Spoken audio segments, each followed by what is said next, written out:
All right, welcome back to 556 Media. I'm trying out something new today. Uh, I got a new tripod, and this is the test using it. I'm also going to uh, do a video that might provoke YouTube a little bit. I want to see, based upon their new guidelines regarding firearms and things like that, if this violates it.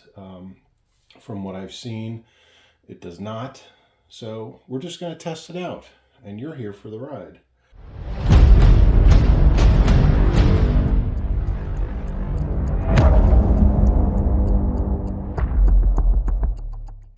So this is my rifle from my kit, my carbine, my rifle, whichever you want to call it. This would be my go-to, my grab, quick, readily accessible, on-the-go rifle. This is a Rock River Arms Entry Tactical. The only things I changed on it was I got away from the standard handguard, the plastic handguard with heat shields, and went with a quad rail. I did add a Surefire combat light system and a vertical foregrip. Now, this vertical foregrip came from Rock River, but I don't know exactly if they made it. It might be Hogue. Also, I did swap out the pistol grip for a Hogue over molded pistol grip, and these are my favorite for AR platforms. The single point sling attachment I did add as well, and I originally had a different buttstock. I had a Magpul buttstock, but I went back to the military style adjustable buttstock. So the first thing we're going to do, I also switched out the charging handle, so I've got this extended catch charging handle. So I did modify this quite a bit, but internally not at all. So this is factory. The sights are factory. Barrel, upper receiver, lower receiver, they're all factory. So, and like I said, I even went back to the factory buttstock. So first thing we'll do is let's ensure this weapon is safe. It's Brittany, bitch. So the first thing we do is we make sure there's no magazine in there. No magazine means there's no bullet capacitor in there. We will pull the charging handle, make sure there's no ammunition in the chamber, and there is not, so I can release it. And then I really, well, don't do it. Well, I'm firing it because there's nothing for the firing pin to strike, and it makes it a little bit easier to take this thing down. So let's get into taking it down. What the hell? All right, to make things easy for me, first thing I'm going to do is get rid of this single point sling. And this is made by Winchester. It has an HK style clip, Heckler and Koch style clip. It does have a quick disconnect attached to connector, so we'll get rid of that. That makes it a little bit less of a hassle. The other thing I want to do is because the upper and lower are attached by pins, I want to make sure that I don't yank this off and break this pressure pad for my tack light, my tactical light. So you can see, you just kind of push on that pressure pad, turns the light on, release it, lets it off, but we need to separate that from the upper and lower. So what I'm going to do is I'm going to take this, and yes, there is a big piece of Velcro on here because that's how I prefer to do things.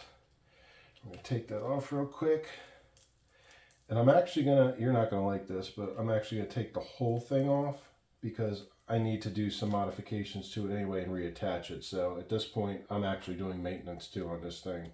I'll do that off camera, but that's my intent. I'll get rid of that old glue and move on from there. So then we'll switch this back over. Let me lean it right here. Maybe you can see it better. I'm going to grab my old reliable pin pusher. So an AR-15 upper is held onto lower by 2 pins. You have the rear one and the forward one. Generally speaking, you don't have to, if you're just going to clean it, do a basic field strip for cleaning, you don't have to remove this this forward pin, but I do both every time. So rear pin, forward pin. The bolt carrier is not charged, so we're just going to do this. Push right in. Pin 1, rear pin. Pin 2, all the way through. So I'll show you what that looks like on the other side. The 2 pins are out, and now we can safely remove the upper receiver from the lower receiver. And by the way, this part, at least for an AR-15, M4, M16, is considered the firearm, not this. Even though this is a part that actually shoots the bullets, where the bullets travel through, that's not considered a receiver or a registered receiver. This is, because it has a serial number on it. Okay, moving on. A few minutes later. All right, so now we have our pins out, our upper receiver separated from the lower receiver, and all you have to do is simply pull back on your charging handle a little bit, and you'll see right there the bolt carrier group and the charging handle come out of the upper receiver. A little bit further back, pull out your bolt carrier group. There it is. That's a complete bolt carrier group. And then you pull out your charging handle. And this is a Voltor, by the way, if anyone wants to know. BCM marketed, but Voltor charging handle. As you can see, it's got the extended finger grip on there, which I like. So now, even if I put these 2 pieces back together, the upper and the lower, it cannot fire. It can't fire one single bullet. But that's it. So that's a basic field strip for cleaning. If you want to get in depth with it, you can go check out other videos. I'm not going to do it here, where you can completely disassemble this bolt carrier group. You pull this little firing pin, retaining pin out. You can pull this cam out. You can pull the bolt out. You can get in there and do all kinds of detailed maintenance, but I don't need to right now. So that's it. That's the basic disassembly for field stripping and cleaning.